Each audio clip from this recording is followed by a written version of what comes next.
site. 10-4, Welcome to Law and Order Bucks. I'm your host, Bucks County Sheriff Fred Harran. Every corner of Bucks County has a story to tell. Sometimes a story of resilience.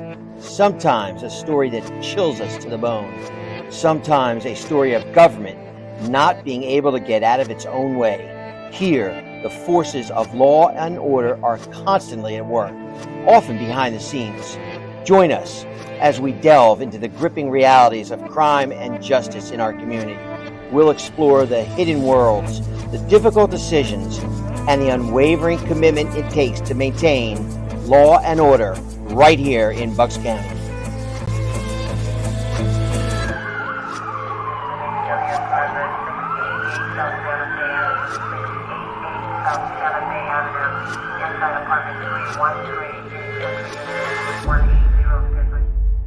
Welcome to Law and Order Bucks, BUX. I am your host, Sheriff Fred Harran, and welcome to episode 22. It's been busy here. We've got a lot of things going on. We're going to talk about one of those things today. I know the last couple episodes we had, some of the best excerpts of some of the best episodes we had.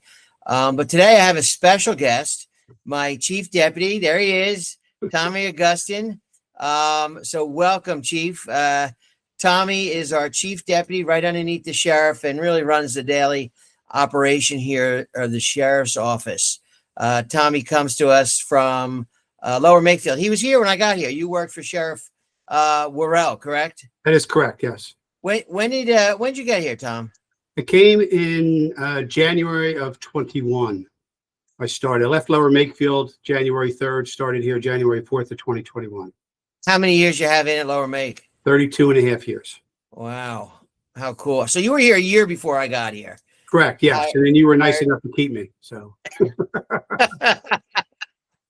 Oh, I love the way you said that. Yeah, Well, what I tell you, just do a good job, and Yep. I'm not about switching people up and making life miserable. Just want people to do a good job and work for the people of Bucks County. Exactly. Tommy, you do a great job here, and Thank certainly I appreciate all your hard work. But today I want to talk about something because it's really apropos to this week for us here in the Sheriff's office. A big monumental event. Thing that happened. We'll talk about it, but we are about to become nationally accredited. We haven't passed yet, but we had our first computer on site, basically where they came in and checked all our policies and procedures remotely, and we passed pretty good, right, Chief? Yes, we did. And there were a few corrections we had to make, but fortunately we were able to do them along the way. And when they finished up on October 10th, they came through. We came through with flying colors with them. Well, and in November we have our on-site. I anticipate us passing, and then that's it. Then it goes before the full commission for a vote. But I've already been through this with Ben Salem, so I know that's just the you have to go there in person and answer some questions and things of that nature. But I'm very excited. But it looks like we're on the road to becoming accredited. So let's go back in time now. So when I came here in January 22, one of the things I wanted to do, because we did this in Ben Salem, Chief, I'm sure you're tired of hearing every other word Ben Salem coming out of my mouth, but I'm sure the deputies might be tired of it as well. But, I talk about what I know best, and spending 35 years in Ben Salem, 16 of those as a chief, I feel like I have a good handle on Ben Salem and how the operation works there. Absolutely. And we've known each other a long time. Yeah. And you come from municipal policing as well, a supervisor in Lower Make. But we first started, I remember talking to you and our two lieutenants, McMullen and Bum, that I wanted to become accredited. And we said, let's just start with state accreditation first. So for our viewers, there's in the country, there's two basic types of accreditation for law enforcement. There's state accreditation. Here in Pennsylvania, it's called PLEAC, the Pennsylvania Law Enforcement Accreditation Commission, PLEAC. And there is just under 1,200 police departments in the Commonwealth of Pennsylvania, 189 of them. So that's not a, what's the math there?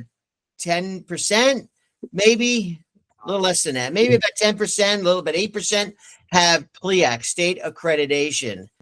And that's good, but not great. And I think we've got like 16 or 17 in Bucks County, something like that. Tom? Something like that. Yeah, I think it's like around 15, 16.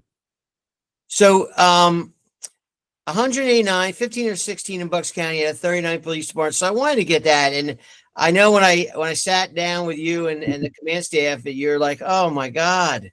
And I'm like, we could do it. I know you guys are smart guys. And Tommy, you jumped in. You went right to work on PLEAC. And tell people, like, what's the purpose of state accreditation for us? PLEAC is a standard that that you meet that puts you above departments that aren't. They came in, they go through your policies, procedures, your proofs, and make sure that you're at a standard that the Pennsylvania Chiefs of Police will recognize. And a proof, explain to our viewers what a proof is. Proof is, so you had to show a type of report, like, all right, show a report where a deputy was serving civil papers. You'd have to make a copy of that, show them that. They'd want to see a picture of the exit plan from back in the holding cell. So you had to take a picture of that, send them that. They wanted pictures of the back of a transport van to see that there were seat belts there, that, was lit, different things, different proofs along those lines. So we call them proofs, but basically it's right exactly what the name says. We're proving that we're doing the policies that are mandated by us. And Chief, we have a hundred. So the state has about 125 policies that we're required to adhere to and have proofs for, and that's what gives you PLEAC. And how long do you? I don't remember. How long did it take us to accomplish that? We started beginning of 2022, putting that together, and we were fortunate. We used the law enforcement accreditation services, and we used Craig Rudisell from there to help us. And then in January of 24, we went out to Harrisburg and were presented with our PLEAC certificate. And that took a while. And so early in 2022. So I guess I dumped that on you pretty quick after I got here. Yeah, you did. You did. I knew you wanted. It's something you wanted. And when I heard the word PLEAC, it took me back to Lower Makefield days when Brian Omler was the accreditation manager at Lower Makefield, and he had charts on his wall, pre Power DMS. So he had charts on his wall. It was like I envisioned that. But then once the chiefs of police, Pennsylvania Chiefs of Police, mandated that you had to use Power DMS, it streamlined the whole process, made it so much easier to do. Yeah, and Power DMS, yeah, we procured early on as well. A lot of departments in the county are using it. I wish the whole county would use it. It's really got nothing to do with law enforcement. We use it in law enforcement. I use that in Bensalem, but it really is a great software for policies, procedures, and training. Because back in the old days, we change a policy, you'd have to retype it. Yep. Or print out on a Word document and then make copies or email it out to everybody, and nobody can manage that. No one individual could manage all those policies. I mean, over 100, and it's just not manageable. But Power DMS really puts that together nicely for us, which I think is a great service. So we had with PLEAC 125 policies, and some of the things, it reduces our liability because we have this, this gold standard of policing that is accepted by the chiefs of police. Other sheriffs have it in the Commonwealth. We're not the only one. I know our neighbors have it. Philadelphia has it. I know Montgomery County. I don't know about Chester and Delco. Delaware has it because one of our assessors was the chief deputy from Delaware County. There you go. That's right. I remember. I don't know about Chester County if they have it or not, but It is. It's a good thing in the law enforcement world, and you hear this in laboratories. We're an accredited hospital. We're an accredited laboratory, and policing is just certainly telling me before. What year did you come on? 88. All right, so I was 87. So we're right. We're at the same time frame here. We got almost a century between us. Maybe I shouldn't say that. Maybe I shouldn't. Maybe that's not a good thing. I don't know. But we've been around a long time, I guess, and policing certainly has come a long way. I mean, the policies when I came on were not as involved as they are now. But I think it's a good thing, and and I think what I wanted to do here, when I came in, the policies kind of were all over the place. They really didn't jive, and it's tough. Policy writing and policy adherence is very difficult, but I knew this was important. My goal when I met with you right away was I wanted this to become a premier agency in not only Bucks County, but in the Commonwealth of Pennsylvania. And we are certainly on the road there. The men and women here just do a phenomenal job. By the way, our best listened podcast was the women of the sheriff's office. No doubt. No doubt. And yeah, they're bugging me. They want to come on and do again. And I'm like, all right, calm down. It's an honor. It's an honor to work with the men and women here. I mean, they go out every day. They do outstanding work day in and day out. The support staff, everybody in this office gives 110% every day. I'm glad you mentioned the support staff because they are sometimes they are the unsung heroes here. They really, and I had the same thing in Ben Salem, but here even more because of the work that they're doing. I can't even speak.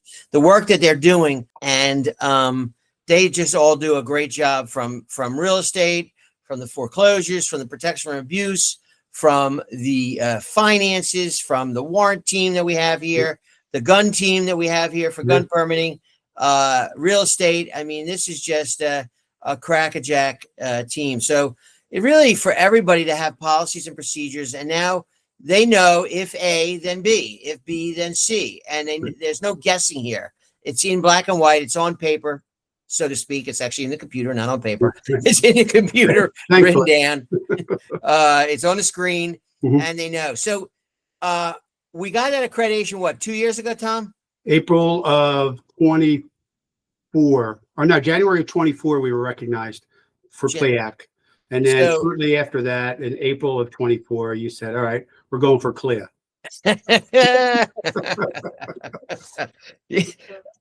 So Chief is no right. Moss, Sheriff. No moss grows under your feet. I'm telling you.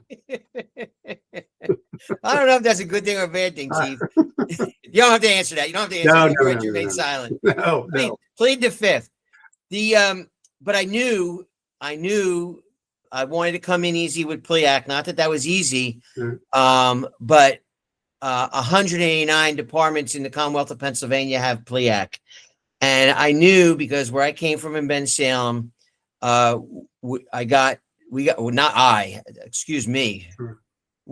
team, because it wasn't me, I can tell you that right now. It was certainly here. It was you, Tommy, and the team here. Yeah. But in Ben Salem was the command staff as well, and the men and women of that department that got CALEA. And I knew I wanted to do CALEA here. I knew it would be tough because there were a lot more policies that we had to come in compliance with. Right. And I knew, it took us a while to do 125, but I knew you would do it. And with CALEA, there was 175, but there's what people don't realize, there's a lot of subsections. Correct.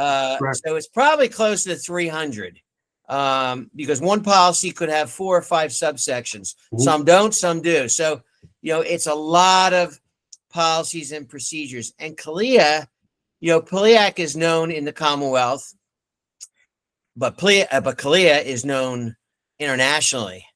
And when we get the final gold star, so to speak, which is coming because we already went through our first assessment and passed with flying colors with a couple of changes, like you said, Chief.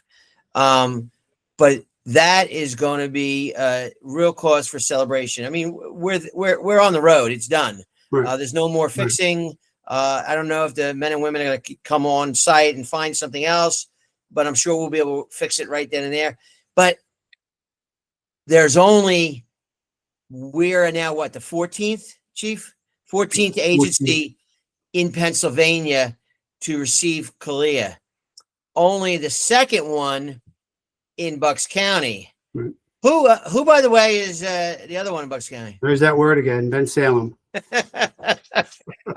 Being a lower mate cop, that must kill you. Being a lower, I know. Listen, I rode many a day with your guys. I rode wheel with many a day with your guys. So you guys might have more money than Ben Salem, though. That's for sure. I don't think so. You got parks. We don't have them per se. It just happens to be in Ben Salem. Right. But 14 agencies. But I will report this: we are the only sheriff's department in the Commonwealth of Pennsylvania to have CALEA. Right. And to me, that's extra nice.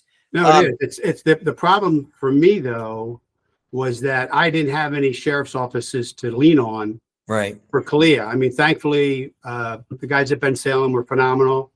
Whenever I'd reach out to them for I had any questions, they got right back to myself or Lieutenant McMullen to, to help us streamline this process to get it done. That's that's an excellent point. That unlike PLEAC, there was a lot of people to call. Right. And it was 189 in Pennsylvania out of 1,200. It's still better than. It's a lot better than 13 before us, 13 out of 1,200. And like I said, nobody but Ben Salem in Bucks County. There's no other sheriffs to lean on. I'm hoping more sheriff's departments do it. Nationally, I think it's 14% of the sheriff's departments in the United States have CALEA. I know PSP has CALEA, Ben Salem has CALEA, Abington, and 10 others somewhere else in PA. But I really wanted that because it was the gold standard of policing, or I say sometimes the platinum standard, the highest level of international recognition for public safety excellence. I mean, this is huge, and I really am excited. The good news, Chief, we're done. There's nothing else after CALEA that I know of, although I'm told there's a couple other ones, but I think we'll leave it be. We got PLEAC and CALEA. I think this is good. I think national sheriffs and that's national sheriffs and PERF recognize it. They don't have their own accreditation, but this is our community should be really proud. So let me be quiet. Talk me through. We finished PLEAC. I dropped the bomb on you that we're doing CALEA. What did you get to work on first? You had 125 policies. I don't know if they were the same or a lot of them were tweaked. Go ahead, Chief. We had 125 to do for PLEAC. Craig Rudisall was able to have one of his fellow guys in the office, Leon Crone, who has been through CALEA, work on this with us. He gave me all of the standards up front, all the proofs I was going to need, and then we slowly worked through it going forward. Each week, every couple of weeks, he would send me a list of what he needed. I'd send that to him. We needed to tweak a policy here or there to come in compliance with CALEA. We did that. As we updated each policy, we had to push it out to the deputies for to sign off and approve. We had to do certificates for all their training, in-house training. So it really brought us up to the standards that we should have been at 2025. Now our deputies, when they do train, they get certificates, there's documentation. And, I've been pushing here in our budget. We're going through a budget cycle now of training. The two biggest Achilles heels in law enforcement, as you well know, Chief, is failure to train and failure to supervise. That's where people get jammed up. If somebody makes a mistake, that's it. People understand that. It's when the department didn't supervise them properly, or when the department didn't train them or give them the proper policies and procedures. that's where we get whacked. And Right. the county could get, listen, at the end of the day, it's the county that's on the hook here. Well, CALEA is a big liability saver too. I mean, yeah, it is the gold standard internationally. So from that standpoint. and we'll have more accountability because, like you said, every deputy now has to sign off on every policy. Yep. Which before CALEA and PLEAC and Power DMS, who Right. knows if they were reading it or not? Right. You have to read them and sign it, and in Lower Makefield, we had to read the policy and then sign off on it. Pre-Power DMS. And some of them require training, right, Chief? Yeah, So- they do. Yep, every year now, you have to handgun requalification, long gun qualification, CPR, first aid, taser, baton, OC spray. It's every year. It's a training. Even though your certificate's good for 2 years or 3 years, you still have to train every year. Right.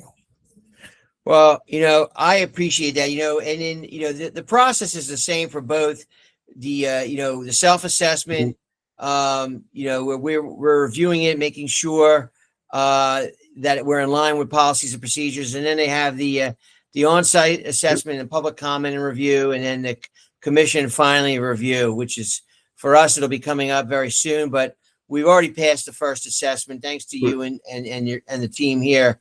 I'm very excited. I know you can't wait for the next thing I want to do, right? I can see the top of my desk now, because for the longest time there was CALEA stuff all over sort of looked like your desk for a while, but now I can start to see the top of my desk. Now we're set to go through a PLEAC recert to get ourselves in line with PLEAC and CALEA. Then we'll both be we'll get recerted both at the same time. Oh, great. So going forward. So I'm very excited. Chief, I wanted to thank you for all your hard work. Thank you. Through the process. It wasn't a task I wanted to undertake at first, but once I got into it, I was pleasantly surprised, and it was very easy to work with Craig and Leon and CALEA. And just for me, I ran into Brian Omler a while ago, and I said, Brian, I have the utmost respect for you because you did it with a sheet of paper on a wall and handwriting everything. For me, it was in a computer. Right. It was like back in, it could have been Ben Franklin doing it for Brian back in the day, because you didn't have that. Where do we got to go, Chief? So the next meeting or where they make a decision would be in Tucson in March. All right, Tucson in March isn't so bad. No, it's not. It's not. I like Arizona, so that'll be. I remember when we got our CALEA in Ben Sam, we took the mayor with us. We were in, I don't remember, but it wasn't any place exciting. Well, Chief, thanks for coming on. I hope the folks get an understanding of what really this means. We are PLEAC, Pennsylvania Law Enforcement Accreditation, and we are about to be officially CALEA, the Commission on Accreditation for Law Enforcement Agencies, and that's huge. We'll be number 14 in the Commonwealth, and only the second in BUX County. Second to who, Chief? Ben Salem. Oh, Ben Salem, I forgot. And then only the first in the Sheriff's state. Department in the state, in the Commonwealth, in the state. great. So this is great stuff. And I think the guys and gals here actually understand the significance of that. So I'm very excited. Chief, thanks for coming on. Listeners, I know this wasn't a blood and guts, down and dirty episode, but I think it was important to get the message out. What is accreditation? You probably hear the terminology. Now you got the rundown on it, and you got the a little bit of the history, why departments do it, law enforcement agencies, and I'm very proud, man. I'm not just saying that. I wasn't sure if we'd pull off CALEA. I knew we'd do PLEAC, but I thought CALEA may have been a little bit too big for us to handle. But when I got the good news last week from the chief that, hey, we passed the first phase of the assessment, and I knew what that means. Once you got that first phase, the rest of it is an easy ride, because the second phase is just duplicating on site the first phase. Yeah, and interviews and on site, show them show them the actual proofs. Yeah, I hope they don't come to a commissioners meeting. Don't answer that, Chief. No worries. All right. Don't answer that. All right. Until next time, folks. Episode 22. We're going to come up with episode 23. We're going to get it grooving, jiving and grooving. But I think this was a great episode. Trying to get our DA on. She is one busy lady. She is in the courtroom. She's here. She's there, working hard, making Bucks County safe, as is the rest of the team. I know I've got setting up a meeting with our coroner and one of the local rabbis, my rabbi actually, regarding because people in the Jewish religion, by law, by Jewish law, need to be buried within 24 hours. And our coroner does a great job working with our religious groups and trying to put together a meeting there. The meeting has been on my end or the rabbi's end. We're just coming out of Rosh Hashanah, Yom Kippur, and Sukkot. So a little delayed on the rabbi's end, but we're going to get that going. But we got a great team here in Bucks County. Very excited. And Chief, until next time, thank you for coming on. I know you're a busy man. I know you got a lot of stuff going on, but I appreciate you breaking loose for these few minutes. Until next time, folks, signing off, episode 22, Law and Order, BUX.